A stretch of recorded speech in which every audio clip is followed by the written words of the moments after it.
Once upon a time, in a faraway forest lived a crow. She didn't want to share the food with anyone, sometimes she even stole food from the other animals. One day, she went out to look for food. She was flying here and there in search of food but did not get anything to eat. Tired, she sat on the branch of a nearby tree. I'm tired and hungry now. Where can I find food? Suddenly, she saw a piece of cheese on a plate nearby. Oh my goodness. Looks like I'll get to eat something very delicious today. The crow looked here and there and saw no one around. She quickly grabbed the piece of cheese in her beak and took off. On her way, she saw many crows but didn't stop, because she didn't want to share her food with anyone. She flew to a faraway tree and sat on its highest branch. At the same time, there was also a fox living in that forest. He searched and searched everywhere but he could find nothing to eat. The fox felt very hungry as he walked through the forest. Suddenly, he smelled cheese. The fox looked up and saw a crow with the cheese in her beak. The fox wanted that cheese, too. That's a delicious piece of cheese. I love that piece of cheese and will get it anyhow. The fox started trying to have a conversation with the crow with the thought that stealing the cheese when the crow opens her mouth to speak. The fox said, Hello, Ms. Beautiful Crow. How are you today? The weather is so nice, isn't it? Naturally, the crow did not say anything as he was taught not to speak with his mouth full. The fox continues to use his sweet tongue. Look at your big and shiny feathers, my dear friend. No wonder you can fly up so high. I wish I were as beautiful as you. The crow again did not answer.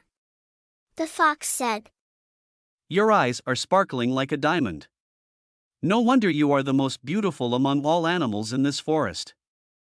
The crow feels happy inside, but she still kept the cheese tightly in her beak and said nothing. The fox thought, People said that this crow is stupid. Why is she so intelligent today? It's too difficult to make her open the mouth to speak. The fox continued with his flattery. Your feathers are so beautiful. Can you open your wings and dance so that I could see them better? The fox thought, If the crow spreads her wings and dance, she will forget holding the cheese will fall to the ground. Then, it will be mine. The crow held on her cheese with her foot and said, Thank you for your kind words, Mr. Fox. Now, let's look at my beautiful wings. The crow started to spread her wings, flew around, dancing excitedly but still held on to the cheese with her beak. The fox waited and watched, but the crow did not drop the cheese. So, he came up with another idea. Wow! You look gorgeous while dancing. I have heard that crows sing very well. I am sure you also have a magical voice. Please sing a song for me while dancing. If you sing well, I promise I will tell everyone you have the most beautiful voice in the forest and the queen of all birds.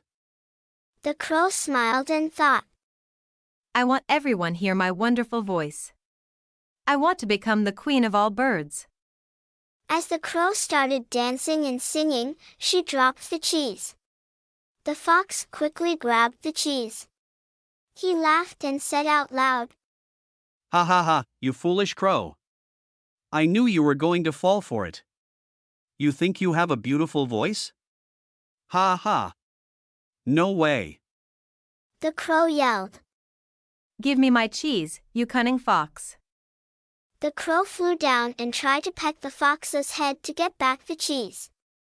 However, the fox quickly ate the cheese and ran away. The crow realized that the fox had fooled her, but it was too late. She knew that there was no way to get the cheese back. She felt so sad and sat down on the trees, quietly. Hoo, how foolish I am. From then on, the crow promised not to be fooled by praise and flattery anymore. That's the end of our story. Through this story, we would like to send you guys some important take-home messages. First of all, never believe people who try hard to praise you. Never believe in flatterers because in real life, we meet many people who flatter us to get their job done or to distract us from our goals, and we end up believing in their lies. These sweet lies can harm us. So, we need to stay away from these people as far as possible to avoid getting hurt. The second message is, as children, we should stay away from strangers. We can often meet strangers outside our school gate that offer us candy, gifts with their sweet talk. We should avoid such people at any cost and only talk to family members and friends. Finally, we should always be careful to who we trust. Try to protect ourselves from strangers. It is always advised to trust someone only when we know them and understand that they don't have any bad intentions when talking to us. We should never blindly trust anyone. If anyone is too sweet with their words, we should always think twice before talking to strangers or believing them. That's all for our group's performance. On behalf of our group, I would like to say thank you to all of you. Thank you very much for your attention. We wish all of you good health, happiness, and success. We wish our English book storytelling contest a great success.